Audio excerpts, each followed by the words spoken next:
Hello, folks. I'm Peter Lemieux with the Insurance Exam Queen. What I'm trying to do right now is what I usually try to do and figure out what's going on. Try to get my face in the middle of the screen. You wouldn't think it'd be that complicated. Welcome. We're going to talk about taking a test today. I'm not going to be teaching hardly any insurance, but I am going to be talking about how the test sets up, tricks that they use on the test, and little tips to help you improve your grades. Now, this is not going to pass the test for you. If you don't know the insurance and the insurance questions, it doesn't matter how much I teach you today.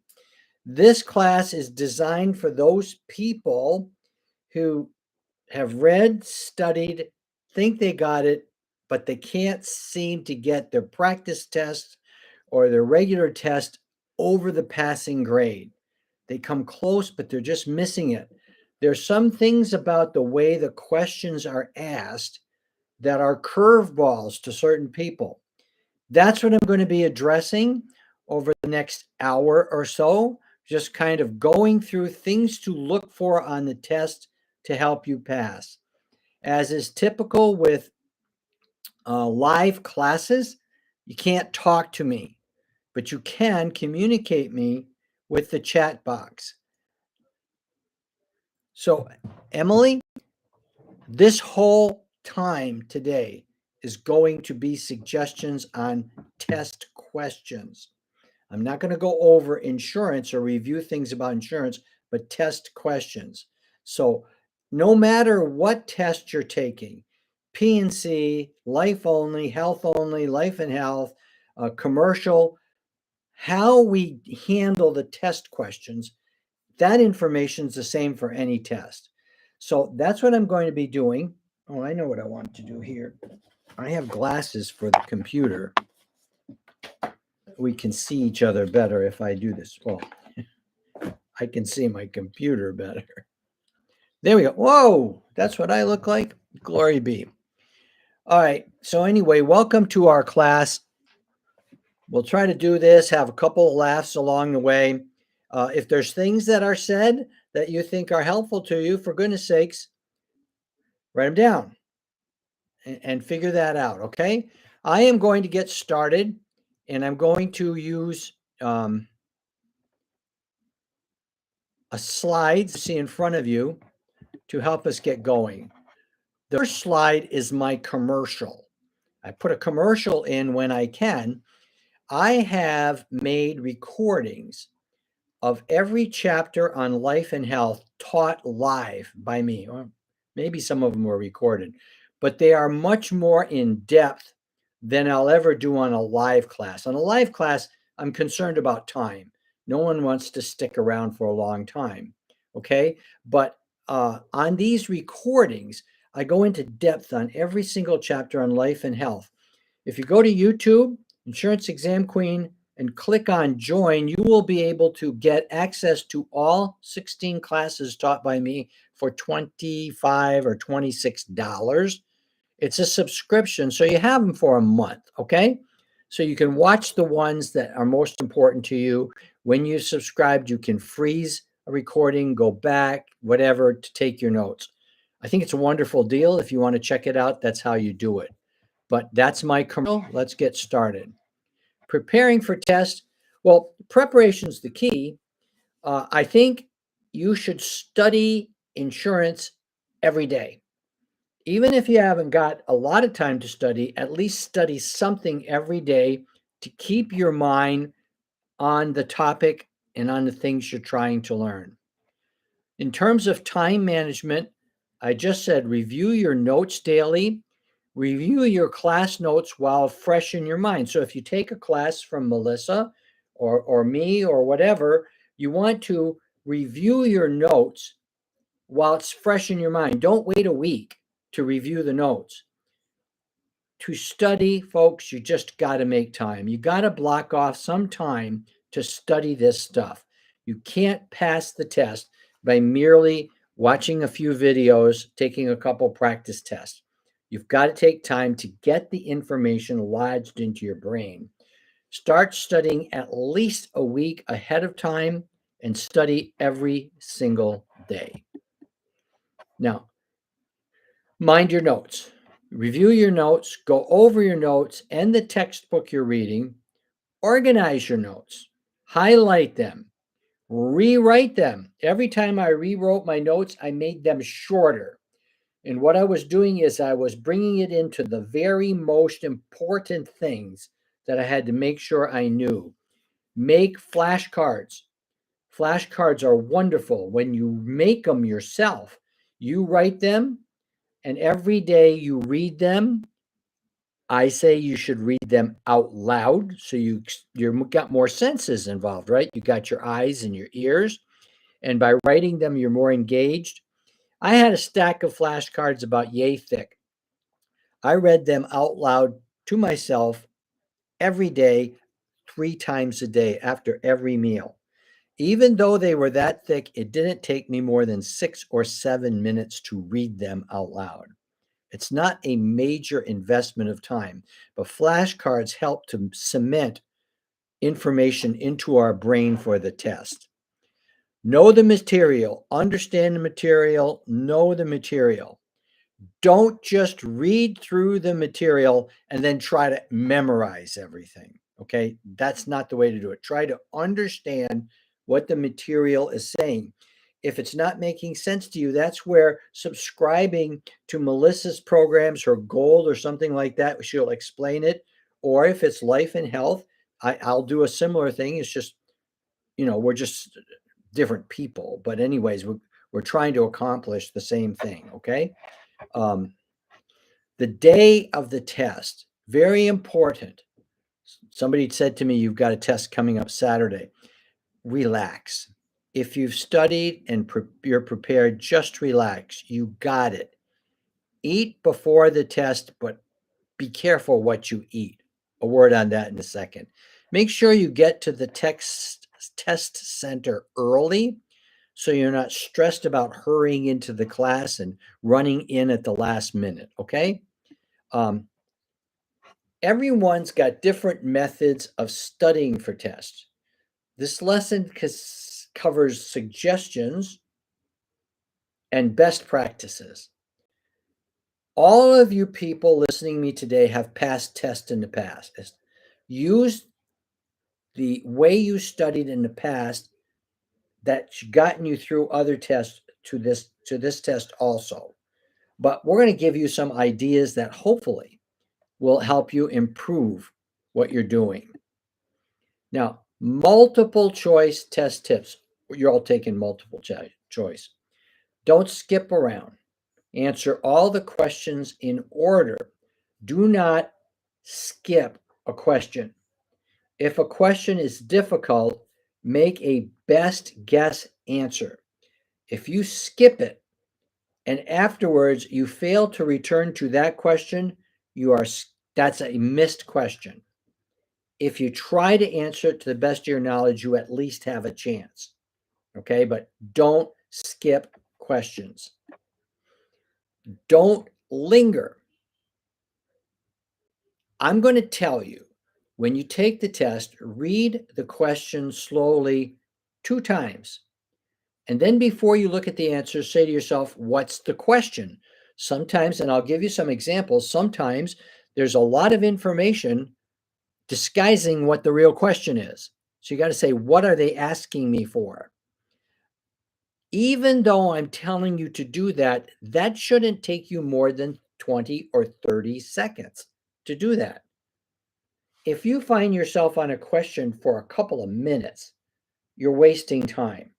You read it, consider it, make the best choice, and move on. Okay? Just staring at a question, waiting for some spirit to come into you and tell you the answer is a waste of time. Take the one that makes the most sense and move on to the next question. Trust your first instinct. If you've studied hard, okay, and you read a question and it just feels like B is the right answer, and you've looked at all the answers and you've considered them, and B feels right, go with your gut. If you've studied hard, believe in yourself. Go with your first instinct, all other things being the same. Okay? Do's and don'ts. Do not expect or look for questions to fall into a pattern. Like you say, oh, I've said A 3 times in a row. This one cannot be A. Don't ever do that. As I said before, do not leave answers blank.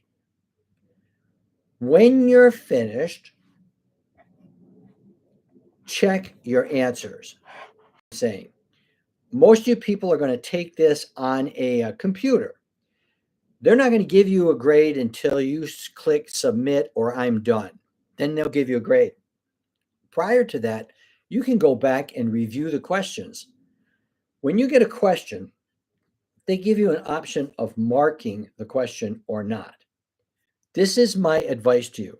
If you're pretty sure of the answer and you're confident, don't mark it. You got that one. But when you got a question, you say, I really don't know which of these two is the right answer. It seems to me it should be C. Mark that one. Okay. And then when the test is done, you go back and review all your marked answers, not every answer. You don't want to waste time reviewing an answer that on an easy question that you got right. Now, when you go back and check the marked questions, please be aware of this. People who change their answers usually lower their grade. When I go back and check marked answers, there are two reasons why I will change an answer. Reason number one, I misread the question. Oh my goodness, they're looking for the wrong answer. Okay, once I realized I was reading the question wrong, pick the answer that works. So always change it if you misread the question or you misread an answer. You thought it said this, but then when you look at it, you say, oh no, that's not what it said. So if you misread it and the answer becomes apparent, obviously change it. I also have changed some answers when I got a question and I couldn't think of the word that's the right answer. It just wasn't coming to me. I made my guess. This happens. Later on in the test, a question comes up and there's the word I couldn't remember. So what I do is I take my pencil and paper that they provide for you and I write it down. When I go back to that marked question, now I know the answer because I saw it in a future question. I change that. I change it if I misread it. I change it if the answer came to me. Otherwise, I don't like changing answers. It's just like some people change answers because of emotional insecurity. Oh, I don't think I'm right. I don't think I'm smart or something like that. You've studied hard. It looks to you like it ought to be A. Unless you misread the question, stick with it. Bet on yourself, okay?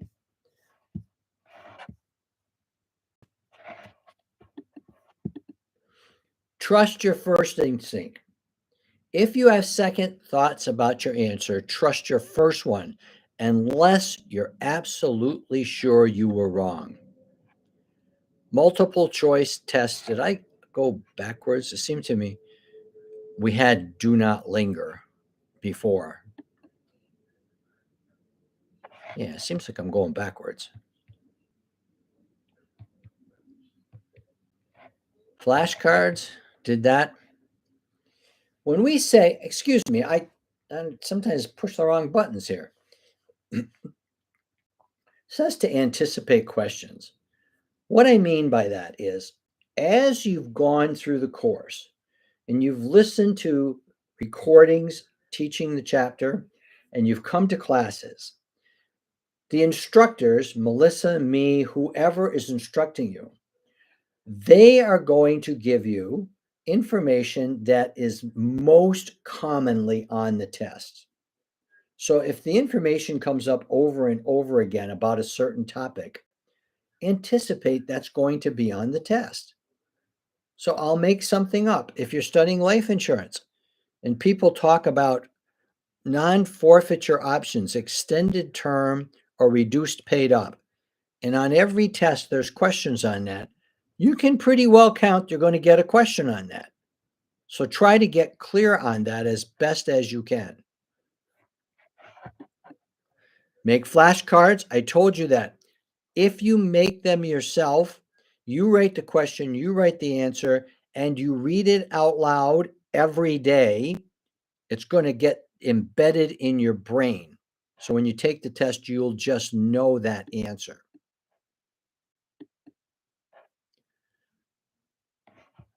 I keep going backwards for some reason. Oh, it's a new one.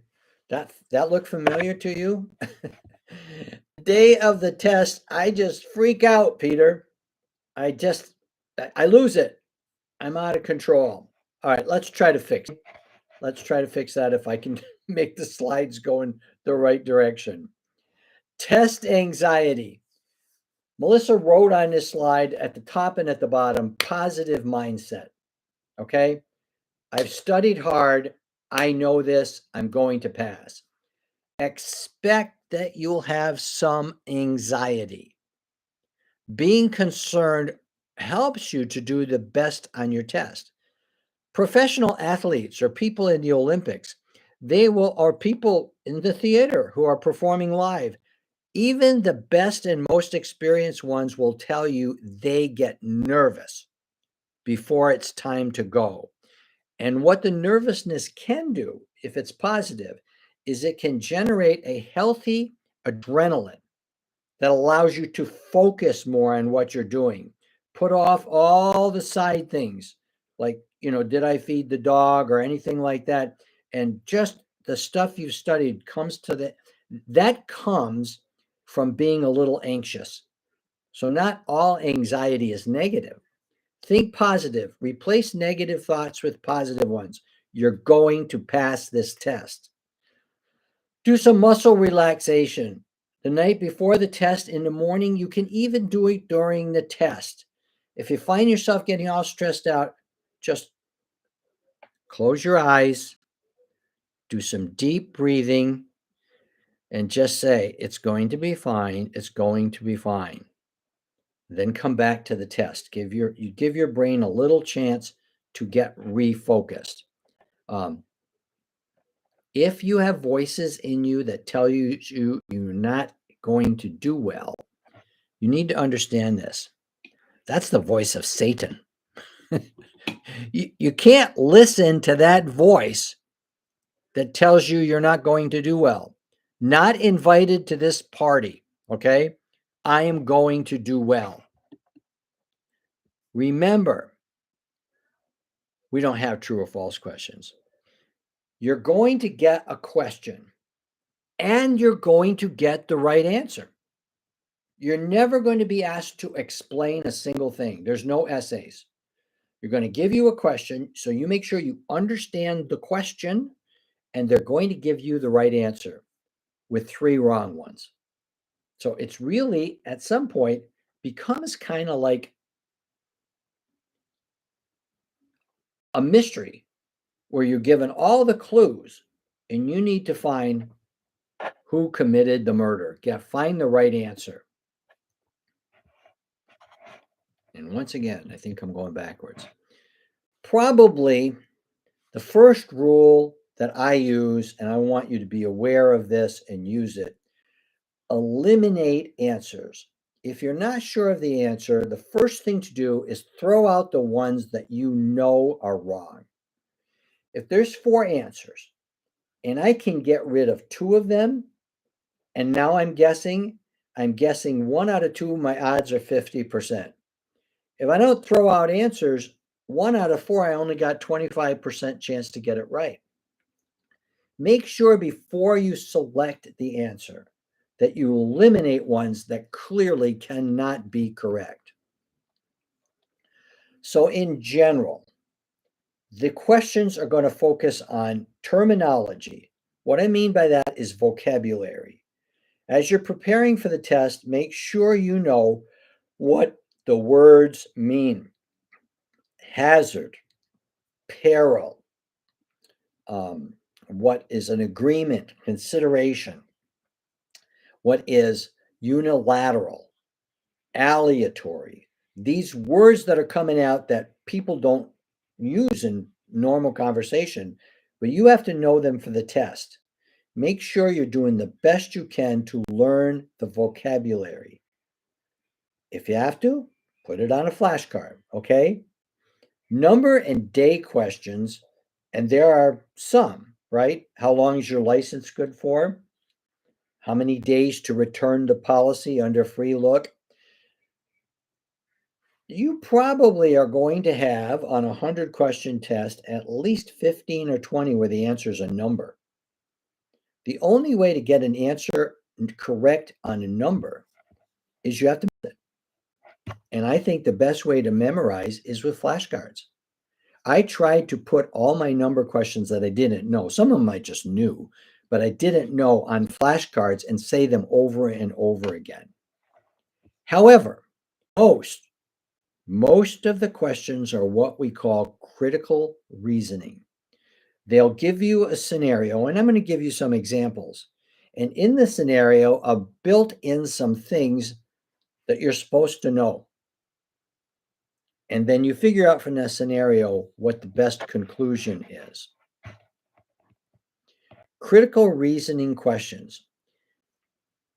Required to draw on past knowledge to reach a practical solution. Usually it's in a story form, like Joseph Smith, upon reading the policy, realizes it's not the one he wants. But the first sentence will be, Joseph Smith received the policy on April 1st. On April 8th, upon reading the policy, decides he doesn't want it. Can he get his money back? That's just this question. How long's the free look period? But they didn't put it out like that. They gave you a story. So you have to know getting your money back means free look. And how many days do you have? So you have to know a couple of things in that story to find the right answer. That's what we mean by critical reasoning. When taking the exam, it's vital. Pay the utmost attention to the details in the question, as some of the details are often there just to throw you off. And I've got some examples of that coming up. Mark questions you're not sure of. Review them before closing the exam. However, be very careful about changing your answer, as people usually lower their grades when they change answers. Only change them if you misread the question or now you remember what the correct answer is. Folks, you studied hard. Trust yourself, as first impulse usually is correct. How to properly read and answer different types of questions. Now, here's something we figured out. Sometimes in the answer, you'll get opposites. If they're opposites, that means one is true and one is false. Folks, you have found the correct answer. It's one of those two, because one is true and one is false. And you just got to find out, do they want the true one or the false one? When you find opposites, most of the time, you're going to find that you have actually found the answer. You just got to figure out which one it is. So here's an example, which is not a characteristic of an insurance policy. Now we have four answers here. We have unilateral, personal, bilateral, and adhesion. My friends, 1 and 3 are opposites. Uni means one and bi means two. It can't be both unilateral and bilateral. And it wants to know which one is wrong. You can disregard 2 and 4. They're not going to count. You just got to figure out between 1 and 3, which one's true and which one's false. So when you see opposites, please pay attention. The odds are you've found the answer. You just got to figure out which one it is. It's between unilateral and bilateral, and the one that's not a characteristic is bilateral. Accept questions. Accept questions are looking for the wrong answer. Now, when you're taking a practice exam, a lot of people missed valuable information when they take an accept question. Please allow me to show you. Here is one, and some of you are going to say, Peter, I'm not taking P and C. I don't get this. I, on purpose, threw in questions that maybe you've never heard of, because my lesson here today is teach you how to answer a question you've never heard of. There's ways to do this. Okay, so here is a policy called something called a DP1. All of the following are covered perils except. Now, if you're not taking P and C, you don't care, and you haven't studied it, so you're not expected to know. But imagine if you were taking P and C and you got this as a practice question. So it says all are covered except, and we find out that burglary is the one that's not covered. Now, let me tell you why I'm doing this, and hopefully it'll help you. When you get an accept question and you're studying, it's nice to know that burglary is not covered. But probably more important is that I must know that fire, internal explosion, and lightning are covered. It's not the question. But I could have questions on the test that are going to ask me what is covered. I have to connect fire, internal explosion, and lightning to a DP1. Now, even though if you're not studying it, what I'm telling you to do is when you get a practice test question that's accept, please look at the right answers and say to yourself, do I know that? If I don't know that, it's going on a flashcard, because you're more likely to find out what is covered on a DP1. And the answer is here if you're paying attention. Okay. So when you're taking a practice exam and you can accept question, make sure you know what the right answers are. And if you don't know it, learn it. Now, this is not a big deal, folks. Occasionally, I have seen a double negative on a test, not very often, but a double negative changes everything. Here's my example. Representative cannot do all except. That's a double negative. Except means we're looking for the wrong answer. But when it says cannot, it changes it to mean you're actually looking for the right answer. You cannot do all of these except. When you think about it, that means one of these things you can do. So a double negative changes the question. I wouldn't worry about it. I don't see double negatives any very much. All this is an example of how important it is that you read and understand the wording of the question. So we can't do 3 of these things, but one of them we can do. So in my example, we can't give rebates, we can't twist facts, we can't sign for an absent spouse. What we are allowed to do is mail the policy. That's where I'm going with that, whether you like it or not. Okay, commercial time. I'm not trying to beat you up, but I paid big money to get a commercial in here. Go to YouTube, Insurance Exam Clean, click on join. All of the life and health, no P&C from me, but life and health are in there. $25 if you want the videos on the classes. Okay, let's go back to the course. Multiple facts in a question disguising the real question. Most of the time, you get a pretty direct question on the test. They just want to know if you know the answer. But sometimes they like to do this one, give you a whole bunch of information, most of which has nothing to do with the answer. So here's my example. Charlie buys a personal auto policy on March 1. The agent binds the coverage on March 1. So I'm thinking to myself, okay, we're covered on March 1. Now we get on March 10th, Charlie adds a second car. Well, they're probably going to ask me when that car is covered. when he gets married. Maybe they're going to ask me when his wife is covered. Then we get the question. Coverage to his first auto is in what part of the policy?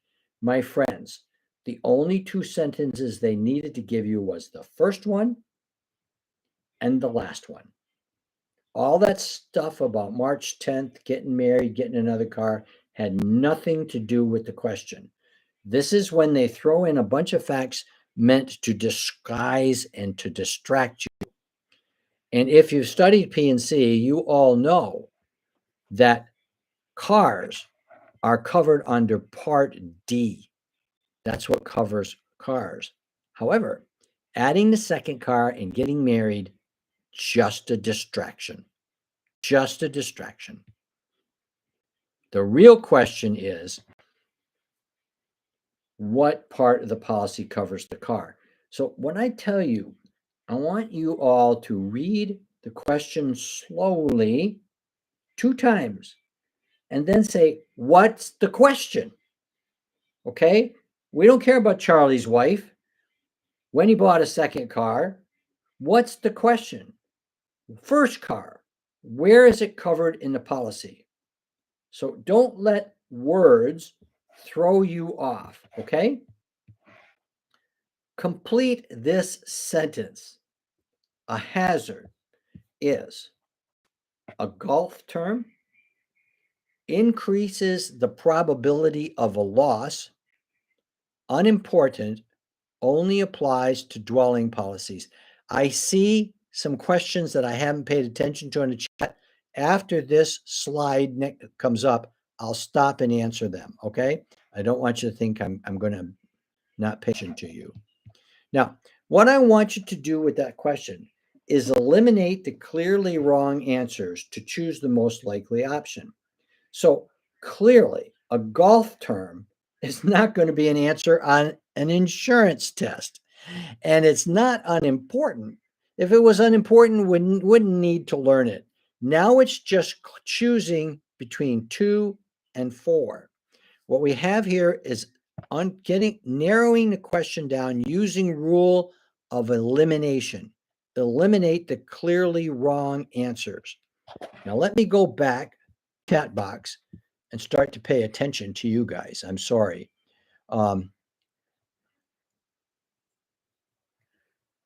Let's see.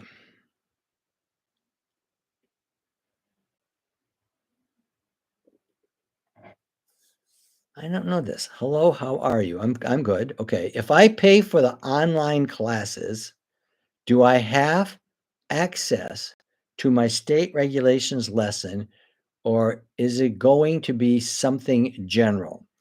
Well, I don't know what state you're in, but any business teaching these tests has a problem with regulations because there's 50 different regulations. Okay. So what Melissa did do, well, first of all, if you're studying with a text like Excel or Exam FX or somebody like Kaplan, they're going to have a chapter on regulations in your state. That's where you're going to get the guts of the information.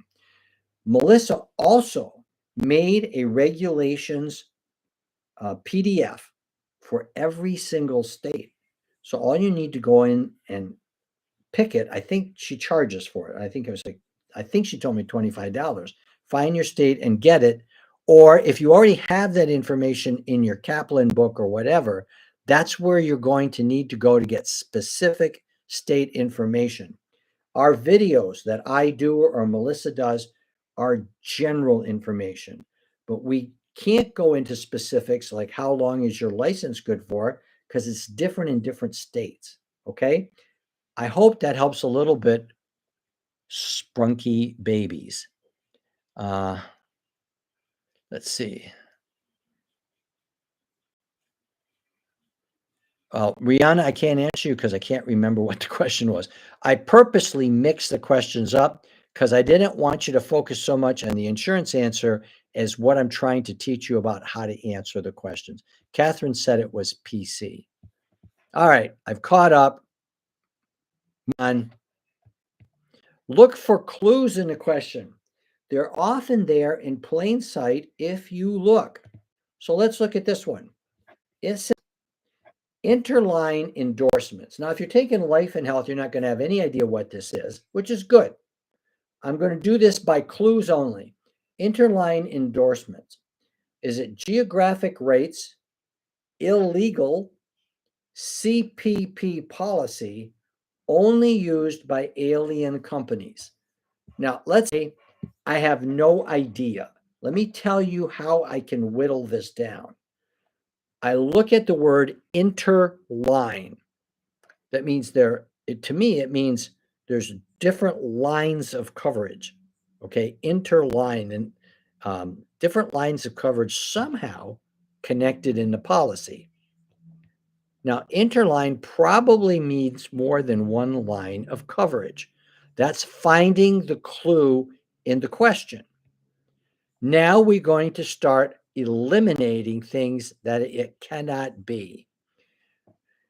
It can't be illegal, or we wouldn't be studying it. I mean, I can't believe it's illegal. I can't believe it would only be used by one type of company.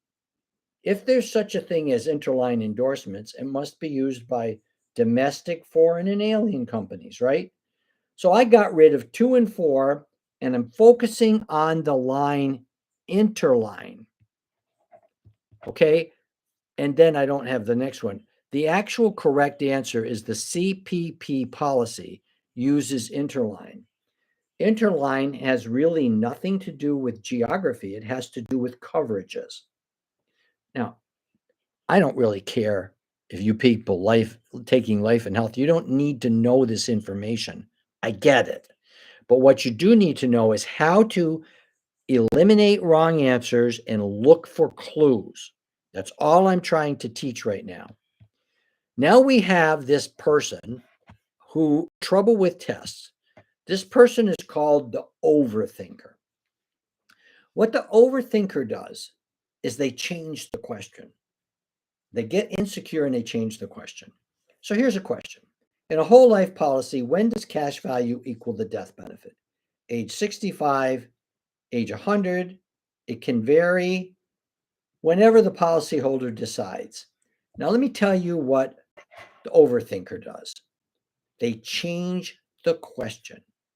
Watch this. To you overthinkers, only the answer the question as it's written. So the overthinker would do something like this. Well, if it's a mutual company and they pay dividends, it really can vary. That's not what the question asked. The question asked, in a whole life policy, when does the cash value equal the death benefit? That's all it asked. For my friends who are overthinkers, stop doing this. Looking for tricks that aren't there. Changing the question to protect yourself. You'll just miss a ton of questions if you apply overthinking. Fair enough? Now, one question, I told you about this earlier. You go to line a test and you got one question that answers a prior question. So let's take a look at this. You get a question about the perils covered in a DP1. I don't care if you remember. Just remember that there was a question prior that said DP1, and you're not sure. Later on, you get this question. Which peril is not covered in a DP1? And then it lists 4 perils. Perhaps in this answer, you see things you didn't remember before. That's all I'm trying to make an example of. I'm not trying to figure out the right answer to this question. I'm trying to tell you, if you see an answer in a question that had come before, write it down and go back and check your marked questions. That's all I'm trying to say. Now, here's the rationale. A, C, and D are covered perils in a DP1. Write that down and check out how you answered the first question on DP1. Which peril is not covered on a DP1? It's not an all perils policy. Now, you people not taking P&C, you don't care. I don't want you to care. I'm just trying to show you about looking for an answer in a prior question that's given to you. Okay, practice. The deductible does each of these except. So let's just think about this. Reduce loss costs, lower premium cost, indemnify the insured, exclude payment for small claims. Now, isn't this kind of a sample of a question that gets you running to get a bottle of Excedrin because you're getting a headache? I mean, what reduce costs, lower premiums, indemnify the insured, excludes payments for small claims, and it's an accept question. What do I do with this?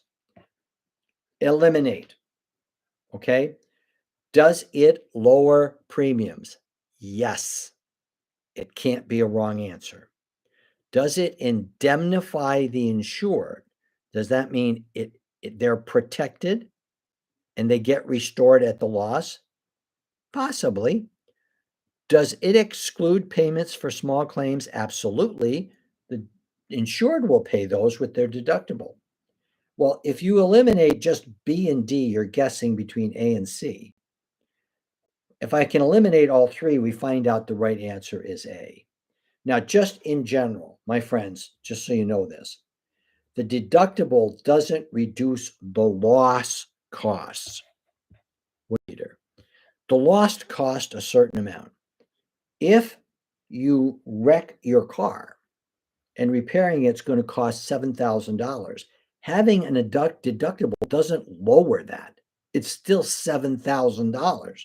It's just some is paid by deductible and some by the insurance company, but it doesn't lower the cost of the loss. Okay? That's why that's the accept answer. I'm trying to make sense. Practice. Chance of a windstorm causing a loss to one's property. Now, all you people taking life and health, don't get mad at me, okay?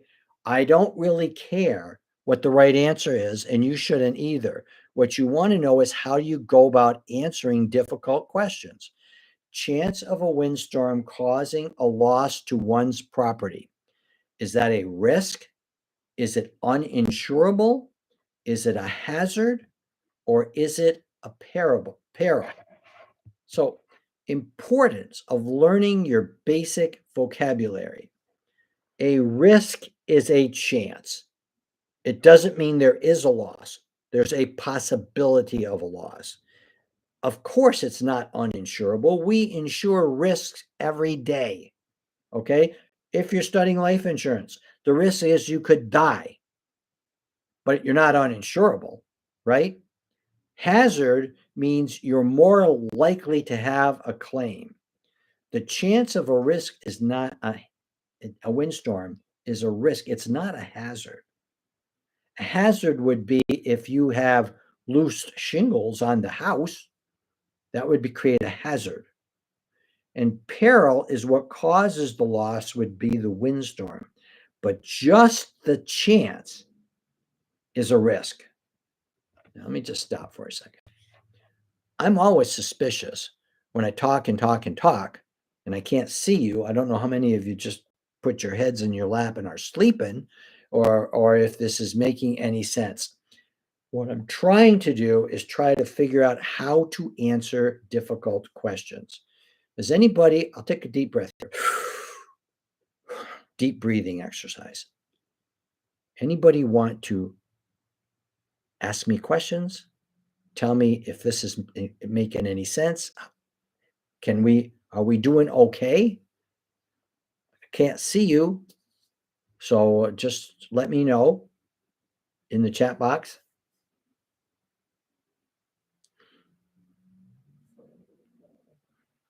This is very scary. They're all sleeping. They're all in the kitchen making a sandwich. Nope.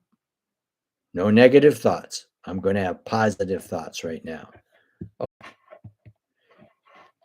Each of the following involves a pure risk except. Except means we're looking for the wrong answer. 3 of them are pure risk, 1 is not. Bodily injury, drought, loss in the stock market, or flood. Pure risk is not speculative or gambling. The stock market can't be insured because it goes up and it goes down. You can't take that risk away. That's a speculative risk. Another accept clue. I had somebody write to me once and said they used this to get a question right on the test. And where this comes from, my friends, when my kids were little, we watched a show called Sesame Street. And on Sesame Street, I'll never forget this. They had this song they sang. One of these things just doesn't belong here. One of these things just isn't the same. And they had these 3 little baby chickens come out, all yellow, cute little chicks. And then they had this adult duck came out. Didn't look anything like the chickens. And then which one is not the same? And all the kids said, "Oh, the duck is not the same." Now, what happens on a test, rarely, but it can happen, is you will get a question. Upon looking at the answers, 3 of them are pretty much talking about the same thing, and 1 is talking about something totally different. So either that's wrong, or if it's an accept question, maybe it's right. I don't expect you to get many questions right with this technique, but occasionally it helps bail you out when you're not sure where to go with a question and you see one is so different than the others. This is more common, and I would like all pay attention to. Absolute words are all, none, always, never, and only. They're absolute because there's no wiggle room in these words. There's no all of these except. All is all. Most of the time, when you see an absolute word, that is an incorrect answer because there's always something that doesn't fit. For example, let's use life insurance. All policies have cash value. That's going to be wrong, right? Because not all policies. So look for absolute words and determine if it's an absolute, then the answer is probably wrong. Again, I'm going back to P&C, which is not true. DP policy is named a named peril policy. Dwelling policies, look at this, are always for landlords. Dwelling policy 3 is open peril on dwelling. Dwelling policies do not cover liability. If you don't know anything about it, select B as the wrong answer for one reason. There's an absolute word there. And if you use that, you would actually have gotten that one right. It's not always for landlords. So that's something to look for with absolute words. Insured must be notified in advance if character is to be checked. Free look, grace period, fair credit report, or reinstatement. Now, what I'm doing here is I'm checking on fair credit report, but I didn't say why. If we're checking on character, I don't need to do that to give you your money back in a free look. I don't need your character to allow you to be covered after the premium's due in a grace period. I will never ask about your character if you want to reinstate a policy. Okay, what I just did there is I used elimination, right? How are premiums for individually owned disability income policy treated for tax purposes? Now, those that are taking health insurance will tell me this is the question I hate. Taxes.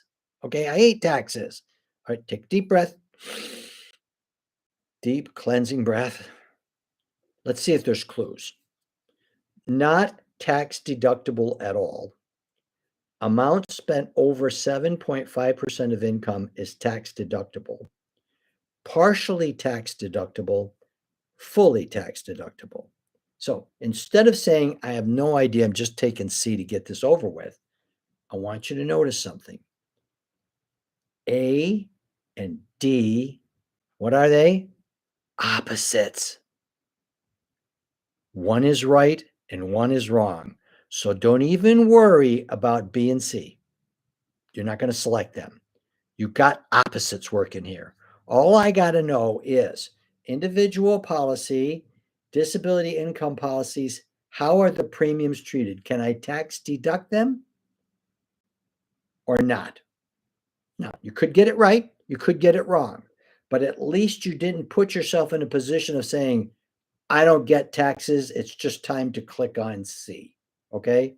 Notice you got one opposites. So we really have found the right answer. It's one of those two.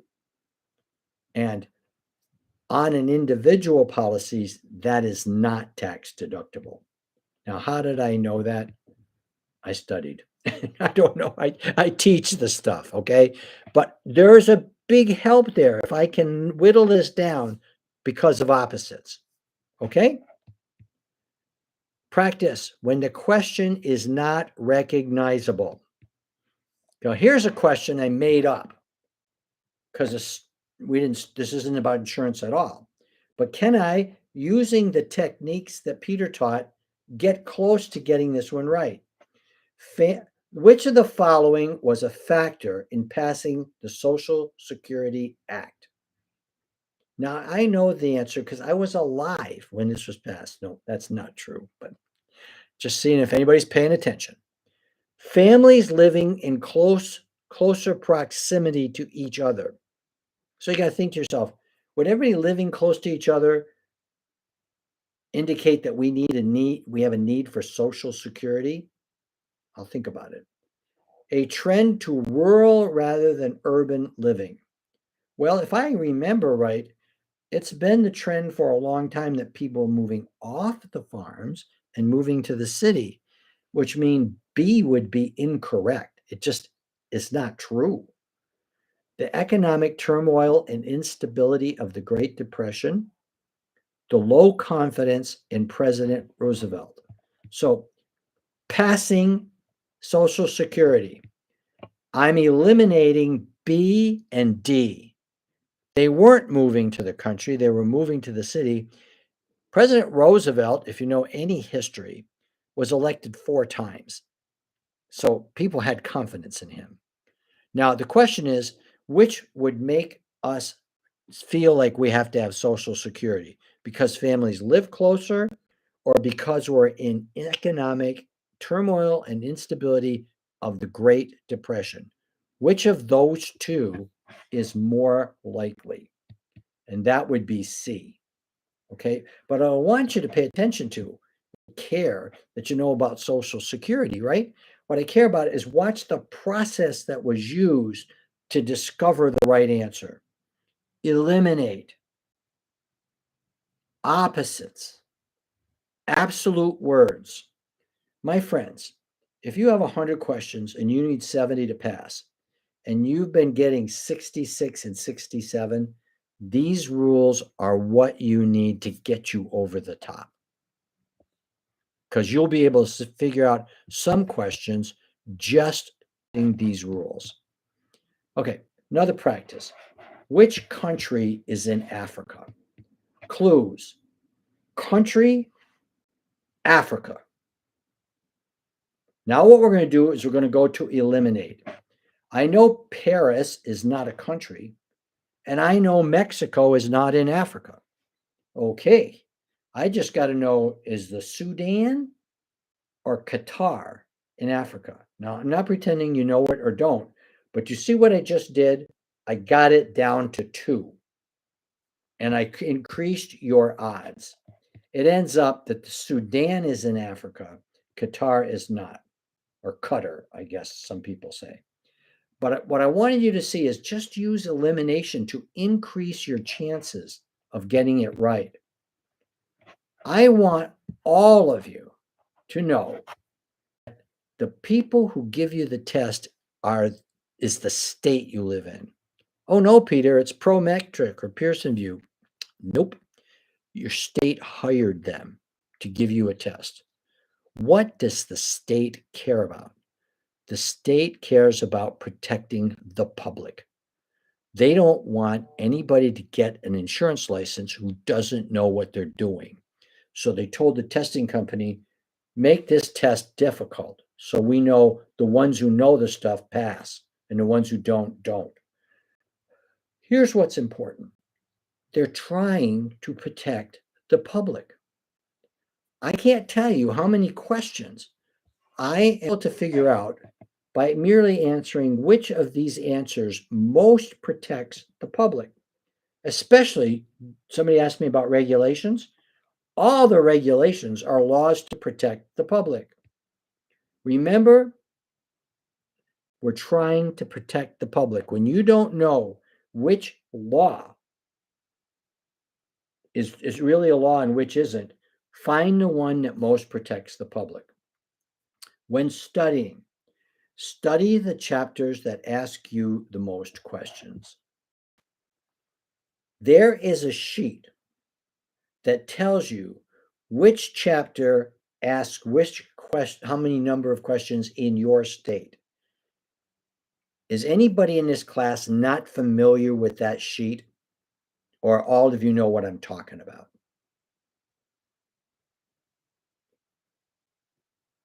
So if you got a chapter on general insurance, some states ask 10% of their questions on that chapter. Some ask 5%. Do you know what the percentages are for each chapter in your state? I don't know how to deal with silence. I don't know if you don't know or if you do know. I'm going to tell you something. The test gets easier to study for if you know that. You know which chapters are going to ask you the most questions. So what do? You study those chapters the most. If I got a chapter that's going to ask me 20% of my exam, I'm going to park my car in that chapter and study it. Where another chapter is only going to ask me 3 questions, I'm not going to waste a lot of time studying that one, but I'm going to study the one with 20. So what do you have to do? You have to get your hands on that sheet. Anybody here have that sheet? Can tell everybody how to find it? Anybody going to help me out here? You just make me wiggle like a fish on the dock.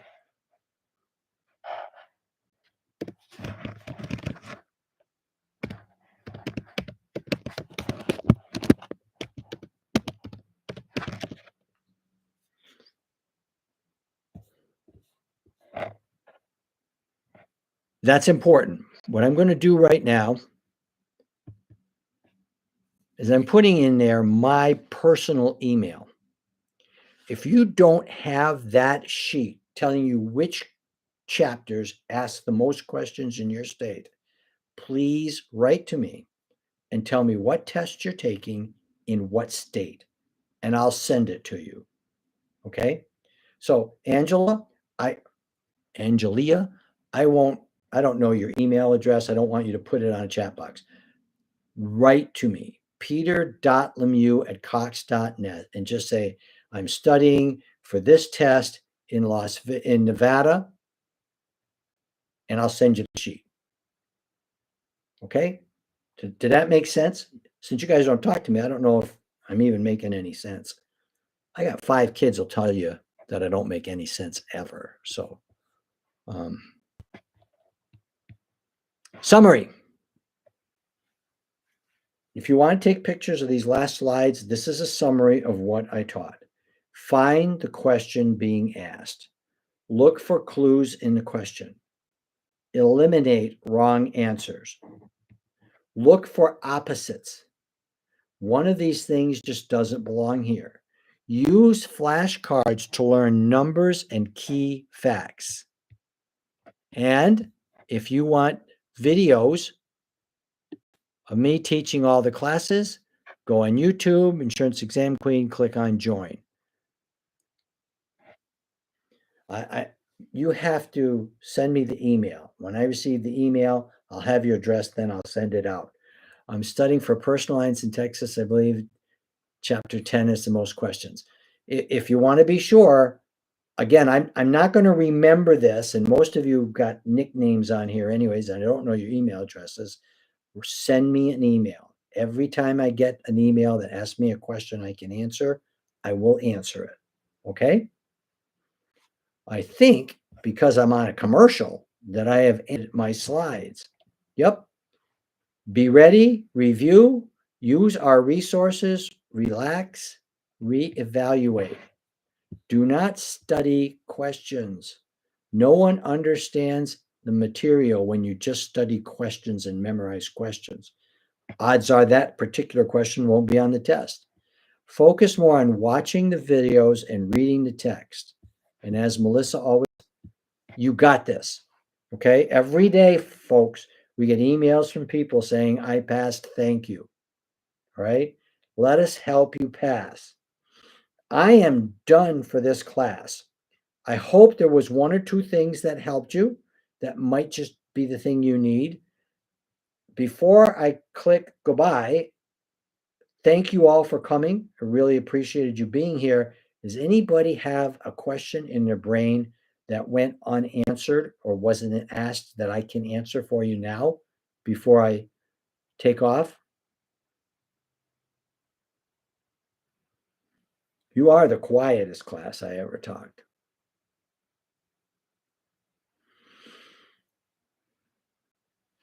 You are welcome. You are welcome. You are welcome. All right. You guys got your marching papers. Go out and pass the test. This tape will self-destruct in 5 seconds. All right. Good luck to all of you. I teach another class tomorrow morning. If you're taking life and health, I will be covering annuities tomorrow, I think at lunchtime. I can't remember. But I will be doing live classes every week on different topics. If I help you, fine. If I put you to sleep or send you in the kitchen to make a bologna sandwich, you probably don't need to hear from me again. Thank you, everybody. It was a blast for me. I hope it was helpful for you. Stay healthy, study every day. Bye now.